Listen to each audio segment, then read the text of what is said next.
اهدنا الصراط المستقيم. بسم الله الرحمن الرحيم. السلام عليكم ورحمة الله وبركاته. الحمد لله رب العالمين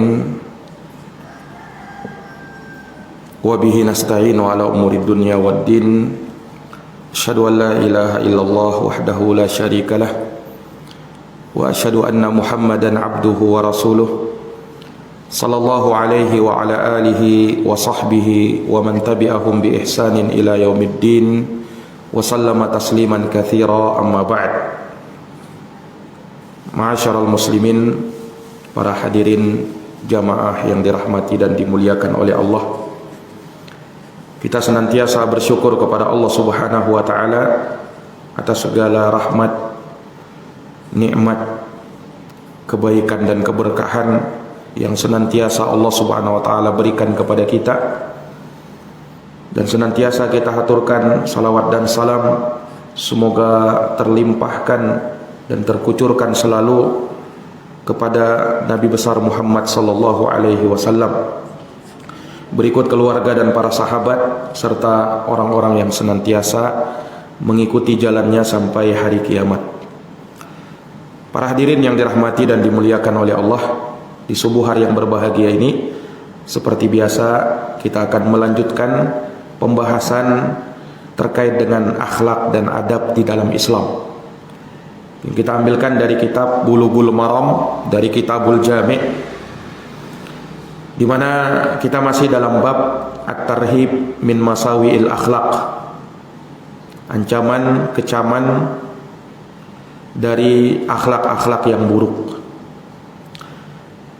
Hadis yang kita akan bacakan pada subuh hari ini adalah hadis Ibnu Umar. Kata Al-Hafidz Ibnu Hajar rahimahullahu taala, wa an Ibnu Umar radhiyallahu anhu qala Rasulullah sallallahu alaihi wasallam, adz-zulmu dzulumatun yaumal qiyamah, muttafaqun alaih. Rasulullah bersabda, kezaliman adalah kegelapan-kegelapan pada hari kiamat. Hadis ini muttafaqun alaih, diriwayatkan oleh Al-Bukhari dan Muslim.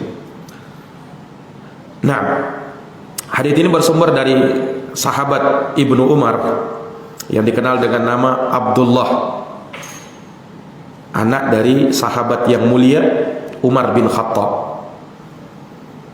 Beliau ini, Abdullah bin Umar, termasuk dari anak terbaiknya Umar bin Khattab.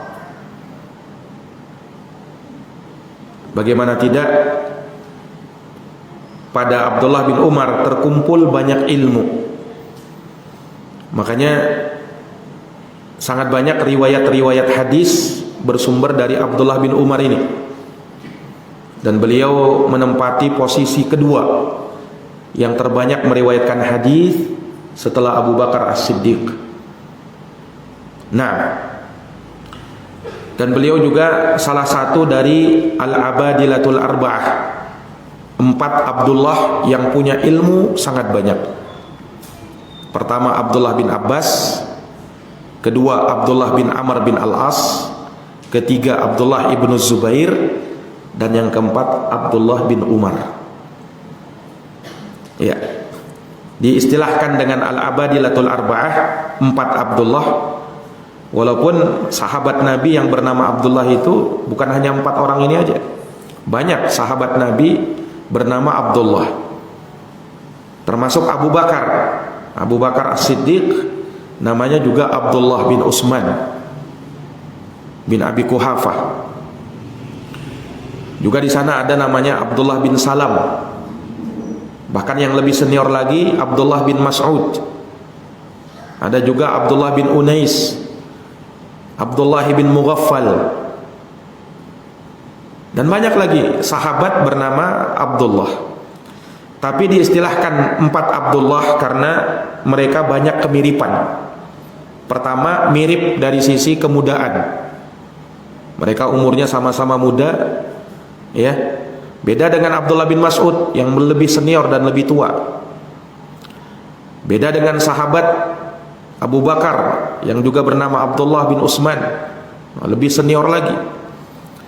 Nah, tapi kalau 4 orang ini, Abdullah bin Abbas, Abdullah bin Umar, Abdullah bin Amr, dan Abdullah bin Zubair, ini mirip dari sisi umurnya. Kemudian mirip dari sisi keilmuannya, sangat luas ilmunya. Abdullah bin Umar masuk di dalamnya. Dan memang nampak kecerdasan beliau sewaktu masih kecil.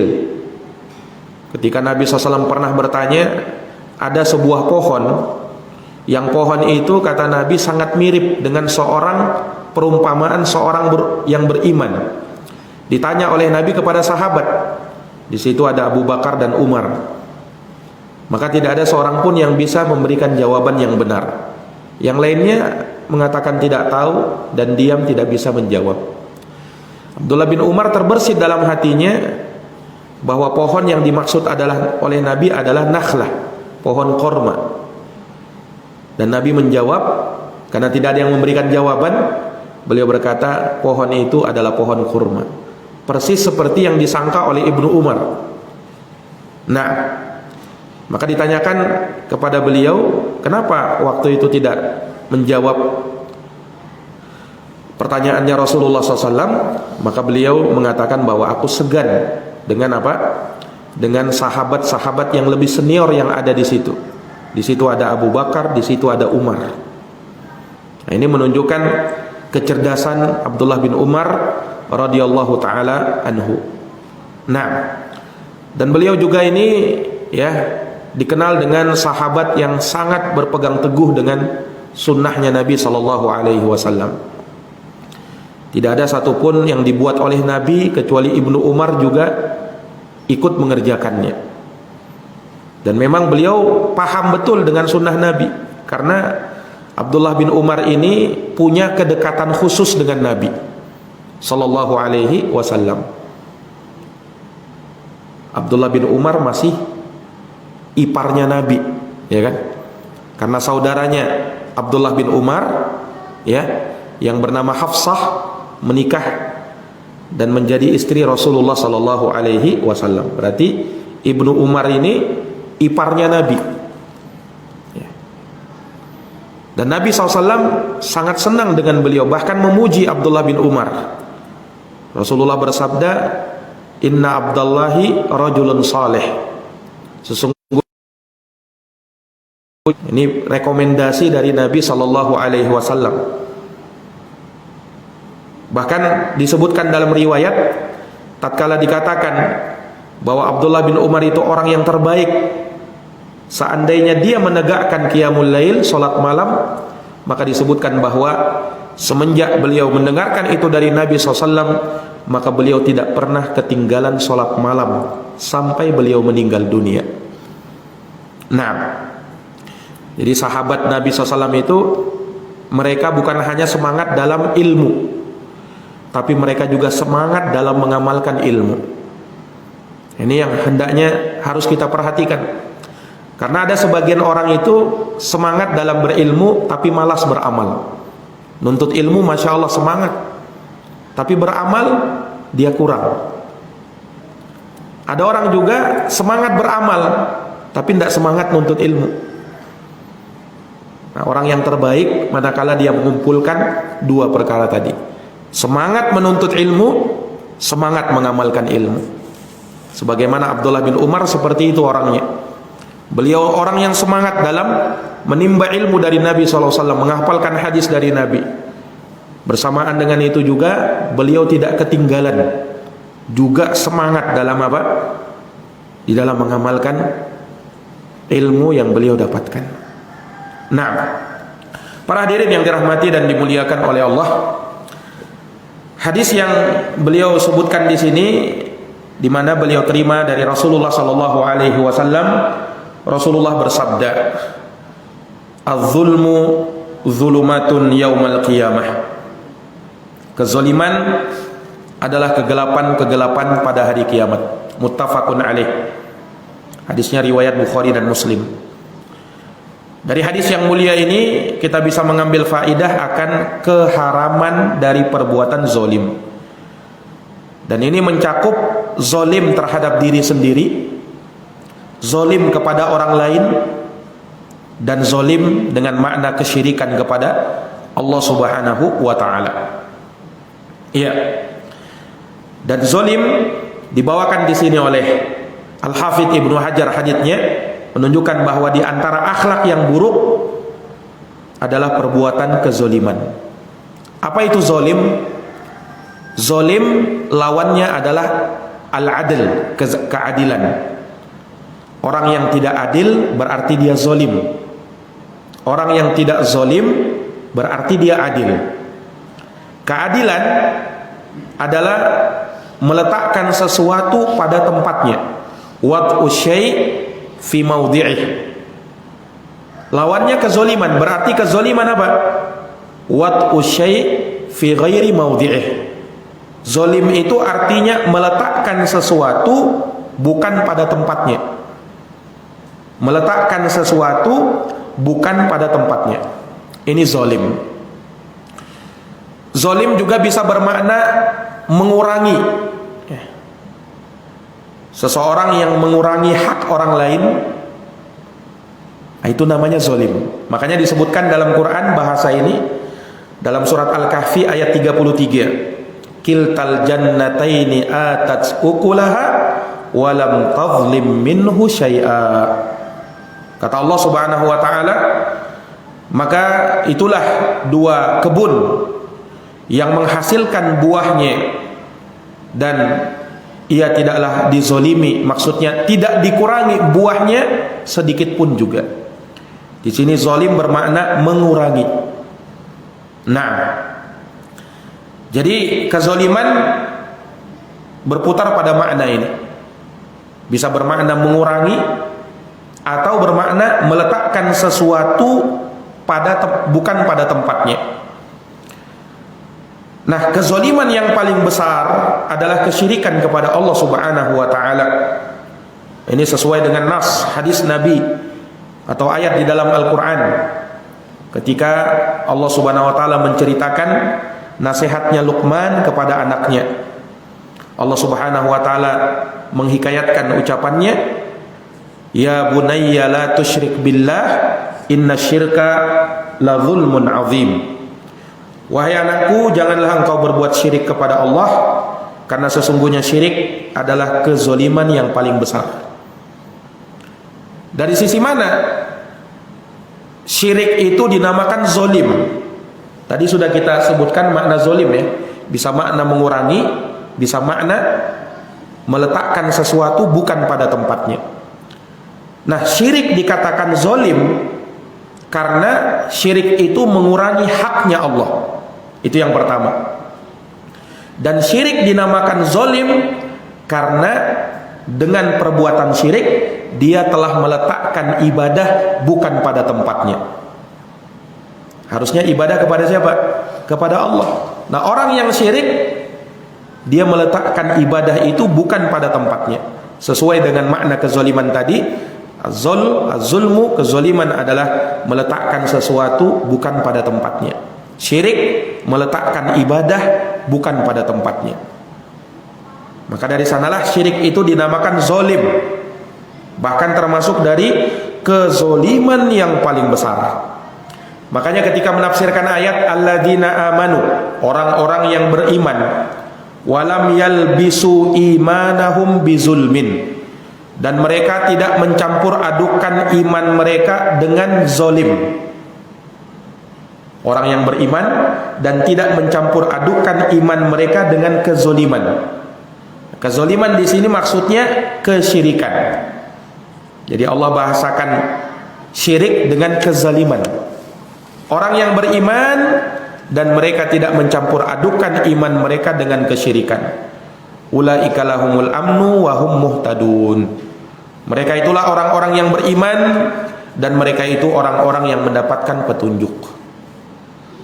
Hadirin yang dirahmati dan dimuliakan oleh Allah, Nabi SAW juga pernah menyebutkan dalam hadis riwayat Abu Dawud, At-Tayalisi, Abu Nuaim dan selainnya, yang mana hadis ini hasan dengan syawahidnya. Rasulullah SAW membagi zolim itu ada 3. Az-zulmu thalathah. Zolim itu ada 3 jenis. zulmun la yughfar, zulmun yughfar, zulmun la yatrukuhullah. Zalim ada 3 jenis. Yang pertama, zalim yang tidak dimaafkan oleh Allah. Zalim yang tidak dimaafkan oleh Allah itulah kesyirikan. Zalim yang tidak dimaafkan oleh Allah itulah kesyirikan kepada Allah Subhanahu wa taala. Nah, zulmun yughfar, kezaliman yang dimaafkan. Nah, ini perbuatan dosa antara hamba dengan Allah yang di bawah kesyirikan. Zulmun la yatrukuhullah, zalim yang tidak ditinggalkan oleh Allah. Ini kezaliman antara sesama manusia, sesama makhluk. Nah, ini 3 macam kezaliman. Jadi yang paling besarnya ternyata adalah kezaliman yang bermakna kesyirikan. Ini yang paling besarnya. Karena kita telah maklumi bersama, syirik itu dosa yang paling besar. Maka kezaliman yang paling besar adalah syirik kepada Allah. Dikatakan sebagai kezaliman yang tidak diampuni oleh Allah. Dengan nas ayat di dalam Quran, innallaha la yaghfiru an yushraka bih. Sesungguhnya Allah itu tidak mengampuni dosa kesyirikan. Ini kata para ulama, kalau dia meninggal belum sempat taubat, Allah tidak ampuni. Artinya kalau dia sempat bertaubat, Allah Maha Pengampun. Innallaha yaghfirud dzunuba jami'an. Allah mengampuni semua dosa, termasuk syirik, kalau dia bertaubat kepada Allah Subhanahu wa taala sebelum meninggalnya. Nah,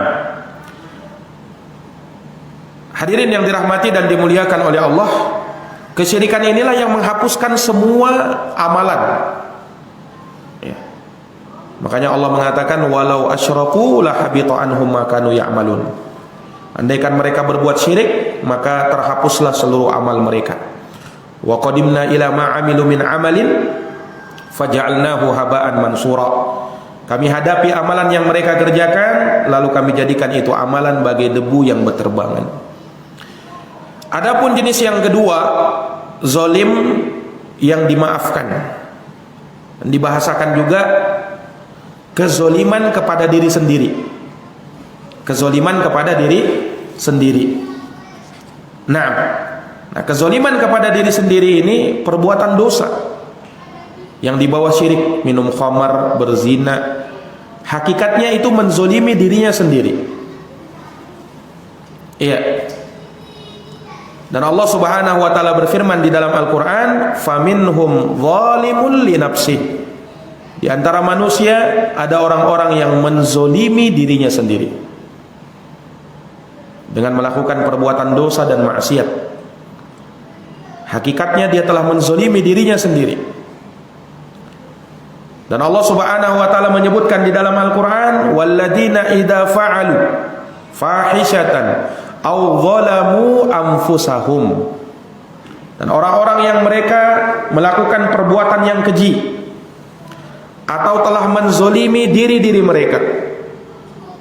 Orang-orang seperti ini, kalau mereka zakarullah, mengingat Allah, fastaghfaru lidunubihim, lalu memohon ampun dengan dosa-dosa mereka, wa may yaghfirud dunuba illallah, karena tidak ada yang bisa mengampuni dosa kecuali Allah, walam yusirru ala ma fa'alu wa hum ya'lamun, dan mereka pun tidak terus-menerus mengerjakan apa yang mereka kerjakan dari dosa sedang mereka mengetahuinya. Ulaika jazaohum maghfiratum mir rabbihim. Untuk mereka itu balasannya adalah ampunan dari Rabb mereka. Wa jannat, dan balasan mereka adalah surga-surga tajri min tahtihal anhar, yang mengalir dari bawahnya sungai-sungai. Khalidina fiha, kekal mereka di dalamnya selama-lamanya. Wa ni'ma ajrul amilin, dan itu adalah sebaik-baik balasan bagi orang-orang yang beramal. Surat Ali Imran ayat 135 sampai 136. Dan Allah Subhanahu wa taala mengingatkan, fala tadhlimu fihinna anfusakum, jangan kalian menzolimi diri-diri kalian. Allah Subhanahu wa taala ingatkan, jangan kalian menzolimi diri-diri kalian dengan dosa dan maksiat kepada Allah Subhanahu wa taala. Karena yang wajib bagi seorang mukmin adalah memuliakan dirinya dengan amal ketaatan, mengangkat dari dirinya perbuatan dosa dan maksiat, dan hendaknya dia senantiasa mentaati Allah, mengejar ampunan, pahala dan surga Allah Subhanahu wa taala. Kalau seseorang berbuat kezaliman kepada dirinya, maka jangan dia cela siapa-siapa, celalah dirinya sendiri yang telah bergelimang dengan perbuatan dosa dan maksiat. Nah, maka daripada itu seseorang di dalam hidupnya dia perlu untuk mensucikan hatinya, mensucikan jiwanya agar selamat dari perbuatan dosa dan maksiat. Allah mengingatkan kepada aflaha man zakkaha, sungguh telah beruntung orang-orang yang mensucikan jiwanya sehingga terbebas dari dosa dan maksiat. Wa qad khaba man dassaha, dan sungguh telah merugi orang-orang yang mengotori dirinya sehingga bergelimang dengan perbuatan dosa dan maksiat. Makanya orang yang berbuat dosa dan maksiat berjumpa dengan Allah Subhanahu wa taala pada hari kiamat, maka kerugian yang sangat besar yang akan menghampiri dirinya. Nah, umayyati mujriman, umayyatihi mujriman, siapa yang datang kepada Allah dalam keadaan bergelimang dengan dosa, fajazauhu jahannam, balasannya adalah neraka jahannam, la yamutu fiha wa la yahya, di mana dia tidak mati di dalamnya dan tidak hidup. Karena ngerinya dan besarnya azab menimpa dirinya, tidak mati, tidak juga hidup. Karena ketika badannya telah hancur, dilahap oleh api neraka, Allah kembalikan lagi, kemudian disiksa lagi, terus seperti itu. Ini orang-orang yang berbuat kezaliman, na'udzubillah. Kemudian yang ketiga adalah zalim kepada orang lain. Nah, ini yang dibahasakan dalam hadis, zulmun la yatrukuhullah, kezaliman yang tidak ditinggalkan oleh Allah. Nah, kezaliman kepada orang lain ini mencakup 3 perkara. Menzalimi orang lain baik pada darahnya, atau hartanya, atau kehormatannya. Orang yang menzalimi orang lain tidak keluar dari 3 ini. Mungkin yang dia zalimi darahnya, dia tumpahkan, entah dia bunuh atau dia pukul sampai luka. Atau yang kedua pada hartanya, dia ambil, dia rampas, dia curi, atau dia pinjam kemudian dia kembalikan uangnya. Dan yang ketiga, zalim dalam kehormatan orang itu. Dia gibah, dia maki, dia rendahkan. Nah, tidak keluar dari 3 ini. Orang yang berbuat zalim kepada orang lain, imma dia zalim baik pada hartanya, darahnya, atau kehormatannya. Makanya Nabi ingatkan dari 3 perkara ini. Inna dima'akum wa amwalakum wa a'radakum haramun alaikum. Sesungguhnya darah-darah kalian, harta-harta kalian, dan kehormatan-kehormatan kalian haram antara sesama kalian. Seperti terhormatnya hari ini, negeri ini, dan bulan ini. Hadirin yang dirahmati dan dimuliakan oleh Allah Subhanahu wa taala, kezaliman kepada orang lain, ya, ini adalah perkara yang sangat berbahaya. Kenapa? Karena kalau kita menzalimi orang lain, lalu orang tersebut, makanya Nabi pernah bersabda, ittaqu da'watal mazlum, takutlah kalian kepada doanya orang yang terzalimi. Kenapa? Fa innahu laisa bainaha wa bainallahi hijab, karena tidak ada antara dia dengan Allah hijab, pembatas. Artinya doanya terkabul. Iya, hati-hati. Dan secara khusus Allah ingatkan dalam hadits qudsi, ya ibadi, wahai hamba-hambaku, inni haramtu zulma ala nafsi, aku telah haramkan kezaliman atas diriku, wa ja'altuhu bainakum muharraman, dan aku telah jadikan itu haram di antara sesama kalian, fala tadzalamu, maka jangan kalian saling menzalimi. Allah ingatkan secara khusus, jangan kalian saling menzalimi, karena perbuatan zalim ini luar biasa azab yang menimpa dirinya. Allah Subhanahu wa taala memberi tangguh kepada orang-orang yang zalim itu. Allah berfirman dalam Al-Qur'an, "Wala tahsabannallahu ghafilan amma ya'maludz zalimun." Janganlah orang menyangka orang-orang yang berbuat zalim, jangan sampai dia menyangka Allah lalai dari mereka itu. Tidak. Allah tidak lalai dari mereka. Innama yuakhiruhum. Allah hanya memberi tangguh kepada mereka liyaumin tashkhasu fihil absar. Untuk suatu hari, di hari kiamat yang mata akan terbelalak pada hari itu. Wa kadzalika akhdhu rabbika, demikianlah siksaan dan azab dari Rabb kamu.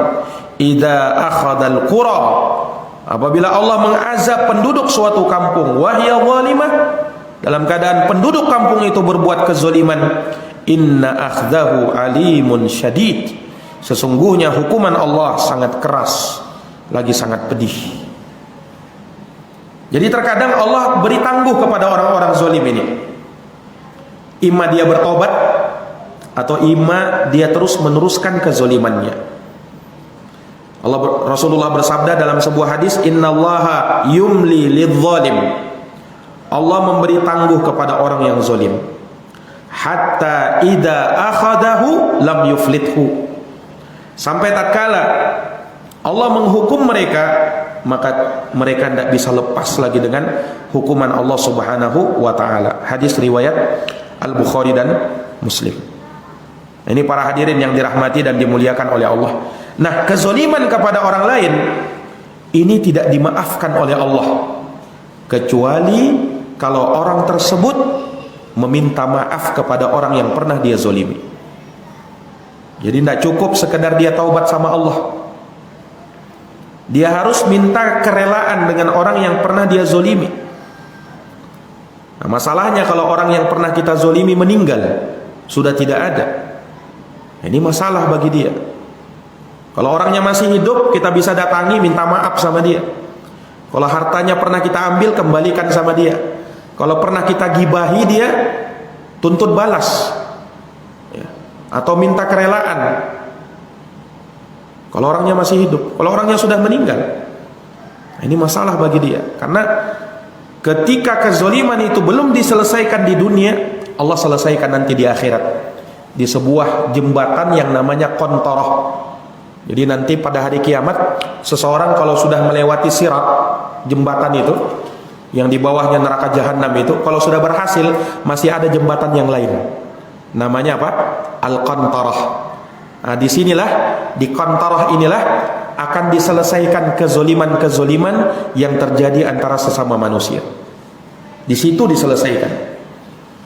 Nah, ini hadirin yang dirahmati dan dimuliakan oleh Allah Subhanahu wa taala. Makanya disebutkan dalam hadis, orang yang mati syahid berjihad di jalan Allah, semua dosanya diampuni kecuali satu, utangnya.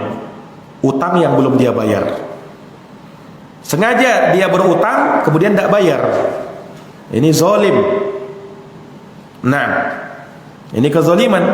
Allah ampuni semua dosanya kata Nabi kecuali utangnya. Nanti dia ampuni kalau dia lunasi, kalau dia berniat baik untuk membayar. Jangan diremehkan. Iya. Makanya Nabi SAW juga pernah bersabda, matlul ghani zulmun. Menunda-nunda bayar utang padahal sudah mampu bayar utang, itu kezoliman kata Nabi. Nah, makanya hati-hati dengan akad utang piutang. Kalau sudah jatuh tempo bayar, belum mampu bayar, minta kepada orang yang kita berutang, minta apa? Minta tenggang waktu ya. Tapi kalau dia tidak bayar padahal sudah jatuh temponya, ini kezoliman kata Nabi. Matlul ghani zulmun. Menunda-nunda bayar utang padahal sanggup, itu kezoliman. Ini jamaah yang dirahmati oleh Allah. Nah, kalau orang utang saja dia lebih zolim lagi. Nah, hadirin yang dirahmati dan dimuliakan oleh Allah Subhanahu wa taala, makanya kezoliman kepada Allah Subhanahu wa taala, kezoliman kepada sesama manusia, ini dari perkara yang berat perkaranya. Di hari kiamat, orang yang paling bangkrut kata Nabi, orang yang seperti ini keadaannya. Jadi Nabi pernah bersabda kepada sahabat, atadruna mal muflis? tahukah kamu siapa itu orang yang bangkrut? Dari anaknya, untuk bisa mengambil kebaikan dari anaknya. Anak pun demikian, sangat menginginkan agar bisa mengambil kebaikan dari orang tuanya. Sampai disebutkan orang tua itu berharap ada dulu kezoliman anaknya kepada dirinya, supaya dia bisa mengambil kebaikan dari anaknya. Anak pun demikian, berharap semoga dulu di dunia ada kezoliman orang tuanya kepada dirinya, sehingga dia bisa mengambil kebaikan orang tuanya. Itu pada hari kiamat. Makanya lihat dalam Al-Quran itu, yauma yafirrul mar'u min akhi wa ummihi wa abi wa sahibatihi wa bani. Pada hari tatkala seorang lari dari saudaranya, dari ibu dan bapaknya, dari istri dan anaknya. Loh, kenapa lari? Padahal kan ketemu sama keluarga. Disebutkan dalam tafsirnya, mereka lari takut diambil amal baiknya. Karena orang sangat mengharapkan amal kebaikan pada waktu itu. Ya mungkin kalau di dunia ini kita bisa mengatakan, saya akan berikan kebaikan sama anakku saja, tidak masalah saya masuk neraka. Itu di dunia kita mungkin bisa berkata begitu, tapi di akhirat lain perkaranya. Orang hanya memikirkan apa? Nafsi, nafsi, diriku dan diriku. Karena sangat ngerinya hari itu. Ini jamaah sekalian yang dirahmati dan dimuliakan oleh Allah. Nah, orang yang pernah menzolimi orang lain, belum selesai urusannya di dunia, hari kiamat diselesaikan. Waktu itu sudah tidak bisa membayar dengan harta, dengan apa? Dibayar dengan amal soleh. Nah, orang yang datang ini dengan membawa pahala bagaikan gunung-gunung, orang yang dia zolimi datang menuntut di hadapan Allah. Iya, maka Allah Subhanahu Wa Taala memberikan kebaikan orang yang menzolimi kepada yang dizolimi. Diambil kebaikannya, berikan sebagai apa? Penebus dosanya. Kan tidak ada lagi yang bisa bermanfaat kecuali apa? Amal kebaikan. Nah, pahala orang itu diambil, diberikan kepada orang yang dia zolimi. Ada lagi yang menuntut, diberikan lagi. Ada lagi yang menuntut. Semakin banyak yang dia zolimi, semakin banyak pula apa? Orang yang menuntut. Makanya kalau menzolimi orang dalam jumlah banyak, masyarakat bukan 1-2 orang, bukan puluhan orang, bukan ratusan orang, bukan ribuan orang, bahkan mungkin jutaan orang dia zolimi. Seperti permisalannya orang yang korupsi, ngambil harta rakyat. Sebanyak berapa banyak rakyat di Indonesia saja? 260 juta orang. Dia korupsi uangnya rakyat, 260 juta orang menuntutnya pada hari kiamat. Ini semakin banyak orang yang dia zolimi, semakin banyak yang menuntut. Yang dituntut ini apa? Supaya diberikan amal baiknya. Nah, orang yang tadi, karena banyaknya orang yang dia zolimi, dia banyak beramal soleh, tapi banyak juga berbuat zolim. Pahalanya gunung-gunung memang, tapi orang yang zolim datang, terus datang. Caranya Allah, ambil kebaikannya diberikan kepada dia, ambil kebaikannya diberikan kepada dia yang dizolimi ini. Terus datang. Amal baiknya semakin menipis, semakin menipis. Tadinya gunung, habis itu gunung. Habis sudah amal kebaikannya, masih ada yang menuntut. Nah, bagaimana ini? Masih ada yang datang menuntut, karena orang yang dia zolimi terlalu banyak. Sementara amal solehnya sudah habis. Nah, bagaimana caranya Allah menyelesaikannya? Akhirnya kejelekan atau dosa orang yang pernah dia zolimi, dosanya ini diberikan kepada yang menzolimi. Nah, sudah tidak ada amal baiknya, yang ada dosa. Akhirnya apa? Dilemparkan dia ke dalam neraka jahanam. Inilah orang yang paling merugi, kata Nabi. Bangkrut ini orang. Banyak bawa pahala, banyak pula diambil pahalanya. Ini jamaah sekalian yang dirahmati dan dimuliakan oleh Allah. Makanya hati-hati dari perbuatan zolim. Ya, Nabi bersabda, "Man kana indahu li akhihi madzlamah falyatahallal minhu al-yawm qabla alla yakuna dinarun wala dirhamun." Barang siapa yang pernah menzolimi saudaranya, maka pada hari ini, pada detik ini, hendaknya dia minta dihalalkan. minta dihalalkan. Hari ini juga kata Nabi, sebelum datang suatu hari tidak ada dinar, tidak ada dirham lagi, tidak ada mata uang lagi, yang ada hanyalah kebaikan ataukah keburukan. Ini jamaah yang dirahmati dan dimuliakan oleh Allah Subhanahu wa taala. Nah, di hari itu sangat mengerikan. Iya. Allah akan hisab amal perbuatan manusia seluruhnya tanpa terkecuali. Bayangkan, Pak, binatang saja itu apa? Ada hisab mereka juga. Nah, ini apa namanya? Kalau ada yang bertanya, Ustadz, binatang itu gimana? Mereka masuk surga juga atau ada nerakanya juga? Surga untuk binatang dan neraka untuk binatang? Jawabannya tidak ada. Surga dan neraka untuk mereka. Tetapi hisab tetap ada, ditegakkan pada mereka. Binatang itu. Makanya Nabi bersabda dalam hadis riwayat Imam Muslim dari sahabat Abu Hurairah, la ta'udunnal huquqa ila ahliha yaumal qiyamah hatta yuqada lisyatil jalha minasyatil qarna. Akan dikembalikan hak-hak pada hari kiamat sampai kambing yang mematahkan tanduk kambing yang lain menuntut, yang dipatahkan tanduknya ini menuntut kepada kambing yang mematahkan tanduknya, diselesaikan oleh Allah. Hanya setelah selesai perkaranya, habis perkaranya, binatang Allah jadikan apa? Kuni turoba, jadilah kalian tanah. Nah, jadi kalau binatang sudah selesai urusannya jadi tanah. Pada waktu itu orang kafir melihat binatang jadi tanah. Apa kata orang kafir? Karena mereka sudah tahu mereka akan disiksa ini, mereka berharap semoga mereka bisa jadi tanah juga. Berharap seperti itu. Nah, karena mereka tahu siksaan menanti mereka. Ya, laitani kuntu turoba, andaikan kami juga bisa menjadi tanah itu. Nah, tapi apa? Manusia tidak menjadi tanah setelahnya. Ada balasan, ada surga, ada neraka. Ini bedanya. Ya.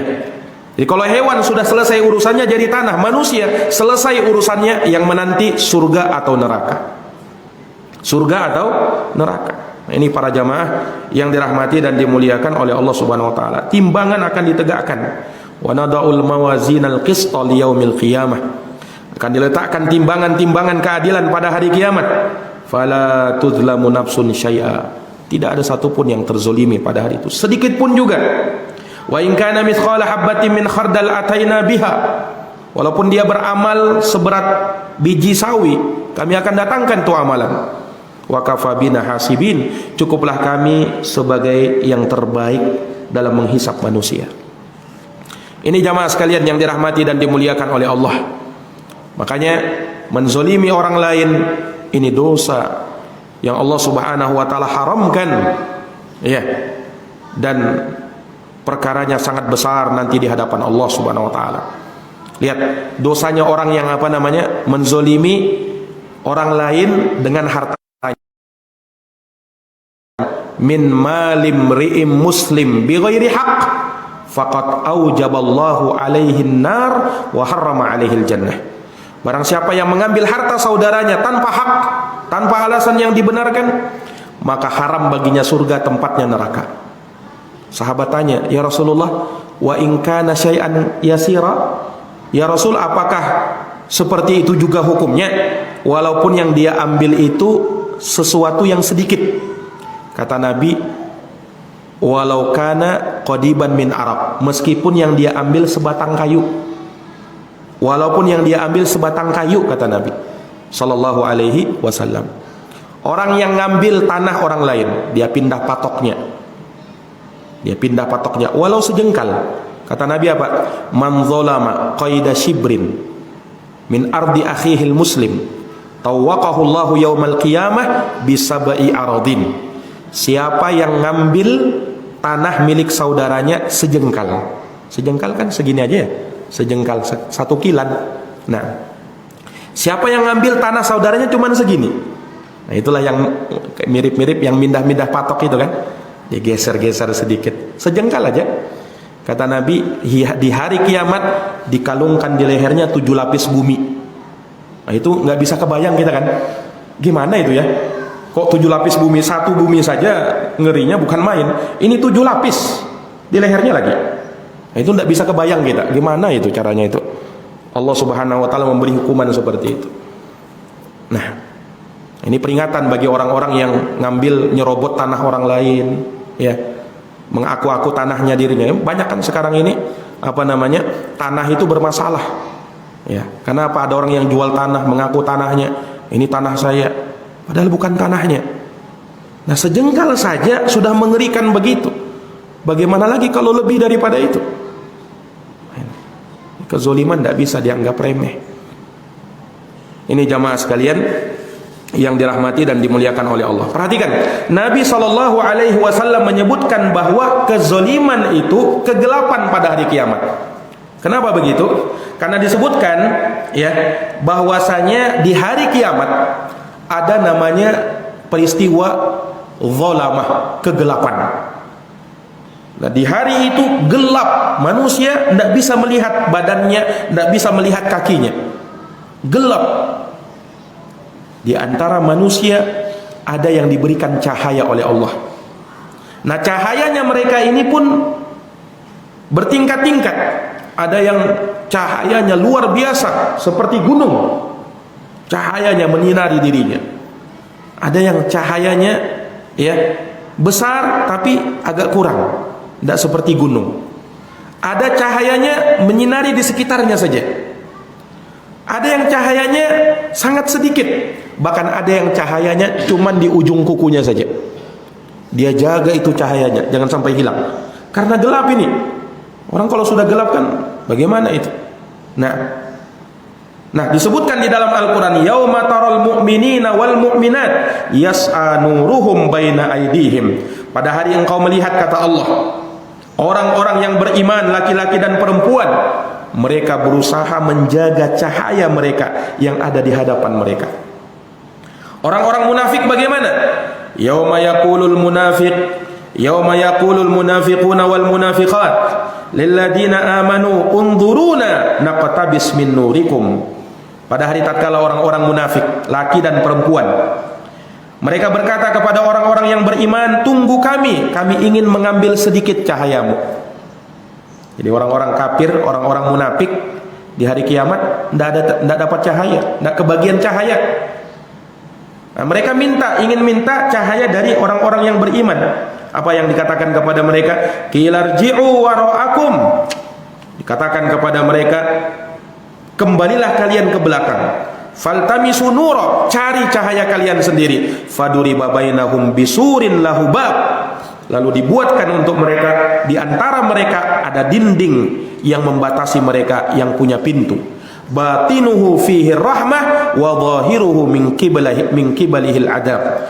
Yang mana pintu ini atau batasan tadi, di sebelah dalamnya ada rahmat dan di sebelah luarnya ada azab. Maka termasuk dari kengerian pada hari kiamat adalah kegelapan, yang ketika itu manusia dalam kondisi sangat butuh dengan cahaya. Yang diberikan cahaya oleh Allah hanyalah orang-orang yang beriman. Itu pun bertingkat-tingkat sesuai dengan amal ibadah mereka. Nabi mengatakan apa? Az-zulmu zulumatun yaumal qiyamah. Kezoliman adalah kegelapan-kegelapan pada hari kiamat. Artinya jamaah sekalian, semakin banyak orang berbuat zolim, entah zolim kepada dirinya, zolim kepada orang lain, zolim apalagi dalam berbuat syirik kepada Allah, maka akan habis cahayanya itu. Tidak mendapatkan cahaya sama sekali pada hari kiamat. Apalagi kalau sudah dia masuk ke dalam neraka, maka kegelapan luar biasa. Makanya disebutkan di dalam hadis bahwasanya neraka itu Allah Subhanahu wa taala panaskan selama 1500 tahun. 500 tahun pertama neraka itu dinyalakan, dipanaskan oleh Allah sehingga apinya berwarna merah. Kemudian dipanaskan lagi 500 tahun setelahnya sehingga berwarna putih. Lagi dipanaskan oleh Allah 500 tahun lagi sehingga dia berwarna hitam. Apinya berwarna hitam. Kalau mungkin kita lihat sekarang api warnanya merah, warnanya biru. Di neraka Pak, apinya bukan itu. Apinya warnanya hitam. Kenapa? Apinya bukan sama seperti di dunia. Kata Nabi SAW, 70 kali lipat dari panasnya api di di dunia. Na'udzubillah wa nas'alullah salamata wal afiyah. Kita memohon kepada Allah Subhanahu wa taala keselamatan dan perlindungan dari azab api neraka, dan kita memohon kepada Allah Subhanahu wa taala agar dikumpulkan di dalam surganya yang penuh dengan kenikmatan, terbebas dari kezoliman, zolim pada diri sendiri ataukah zolim kepada orang lain. Para hadirin yang dirahmati oleh Allah, demikian mungkin yang bisa kami sampaikan pada pertemuan kita di subuh hari ini, semoga bermanfaat. Dan kita akhiri dengan doa kafaratul majlis. Subhanakallahumma wa bihamdika asyhadu an la ilaha illa anta astaghfiruka wa atubu ilaik. Walhamdulillahirabbil alamin. Wassalamualaikum warahmatullahi wabarakatuh.